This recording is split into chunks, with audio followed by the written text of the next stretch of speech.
Hey guys, what's up? So, I thought today I want to discuss something that I feel is important and worth discussing. Like, you mean like the importance of the potato industry? Yeah, Potatoes are yes, important. out of the potato industry, exactly.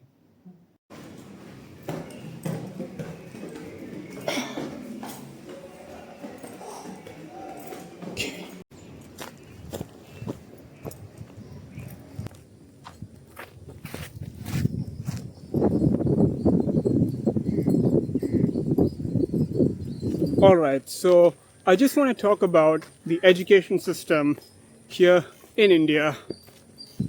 Now, you probably remember going to school. You might be a student at school right now, and you might be going to some syllabus like CBSE or IGCSE, ICSE, Open Syllabus, IB. So, there's all these different syllabi, but that's not what I want to talk about today.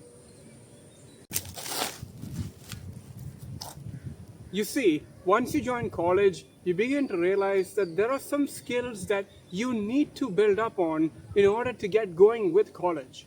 In fact, some of these skills have only become relevant recently.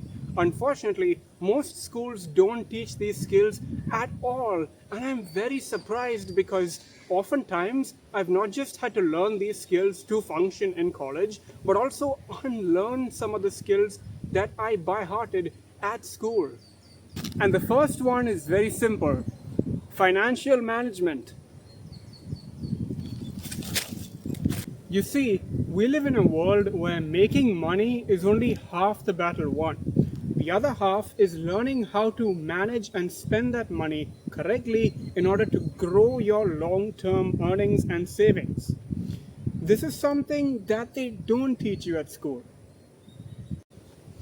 How to build savings over time, how to overtake inflation, what to do when the market is crashing, basics of stock investing, how to find a good way to manage your wealth, how to take a loan correctly, what percentage of your monthly income should an EMI be in order to be a sensible decision to make, how to build savings for your child's future. All these things, school doesn't teach them. There is a reason so many big singers and movie stars go broke, and it's because they don't manage their huge wealth properly. We all dream of making big money someday, but an important part of that dream is knowing that it doesn't just come with earnings, it also comes with managing that money correctly. And if school teaches this to everyone, I don't think it would be a waste of time and resources at all. Alright, so for my second point, I want to go somewhere else. Okay, guys, it's actually been 2 days since uh, the last shot of this video because I had some work to do for the last 2 days. But okay, the second point I want to talk about is how to manage your time. So you've got a laptop, you've got all the resources you need to get work done. Some of us use calendars to formally organize how we spend each hour during the day. Some people use notes to write down their timetable and schedule their day. And the thing is, sometimes you can ask ChatGPT to help you manage your time, or you could even go to the internet and find out how many other people manage their time. In fact, there are specific time management strategies measured and used by some of the world's most successful people that school never taught you. Why not? There's no denying that it's a useful skill to have, and teaching it would definitely not be a waste of time. Alright, so the next skill I think would be worth learning at schools is it's very simple: prompt engineering. And in case you're wondering why it would be a useful skill to learn, let me show you. Look here, companies like Google are effectively telling people to learn how to talk to large language models like Gemini and ChatGPT in a better fashion. And the reason for that is because it increases the accuracy of what you get from these large language models. See, there is a reason why companies are cutting jobs in the tech and journalism space. And that's because these large language models like ChatGPT and Llama and Gemini are all being used to replace these jobs and roles. Hence, there is an imperative need to educate the next generation on how to write much more effective prompts and get better outputs from these large language models, because that might just be the only way to stay relevant for so many of them. And if that's the case, again, why aren't schools teaching this important skill? Alright, so the next skill I'm going to tell you about is a little bit different. So, we're sitting inside. Come on, let's go for a walk.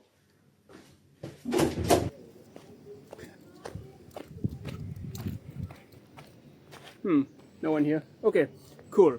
This next skill is kind of a subset of communication, and you can think of it like talking with the other personality type. You might already know that there are two main types of personalities.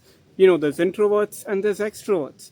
Introverts prefer solitude and they often like to recharge their social battery alone, whereas extroverts prefer large groups and love talking to new people. Now, most of us fall between these two extremes, but what I'm trying to get at here is that it's important to know how to talk to the opposite personality as yourself, so extrovert to introvert and vice versa. See, whether you're in the workplace or not, extroverts can often be viewed as dominating by introverts, and extroverts often view introverts as just quiet, nonchalant people who have nothing to offer and shouldn't be cared about. But in reality, they often have a lot to offer, and you just need to know how to talk to them just the right way. Gaining someone's trust is an important skill, but so is communication and understanding what someone really means. And I feel like schools should teach this stuff because a lot of the time it can be very helpful to know. Okay, so the next skill is also quite important. So I think I know just the right place for this.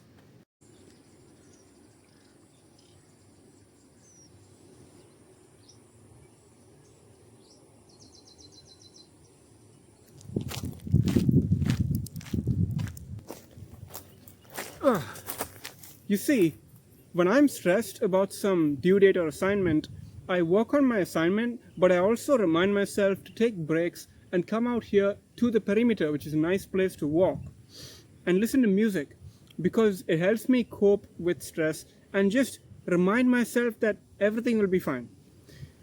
Unfortunately though, a lot of people don't know what to do when things get rough emotionally. And that means turning to coping mechanisms that are not exactly healthy and sometimes not even legal. And that's a serious problem. See, basically resources spent on teaching kids how to cope with their emotions are resources well spent. Okay, so now we're getting to a very important point in the video, and to make my point, I think I need to go somewhere on campus very specific.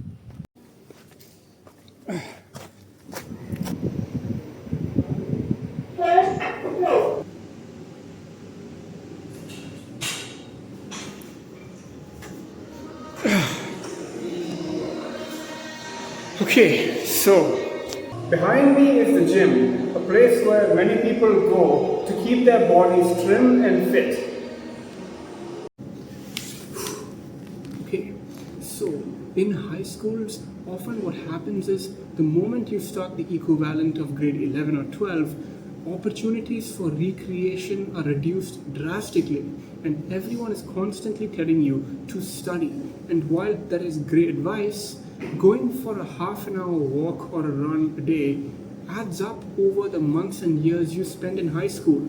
So why aren't schools teaching the next generation of students that having an active or somewhat active lifestyle is very important? Okay guys, so those are a few things that I think schools should consider teaching the next generation of students. I hope you found this video insightful or useful.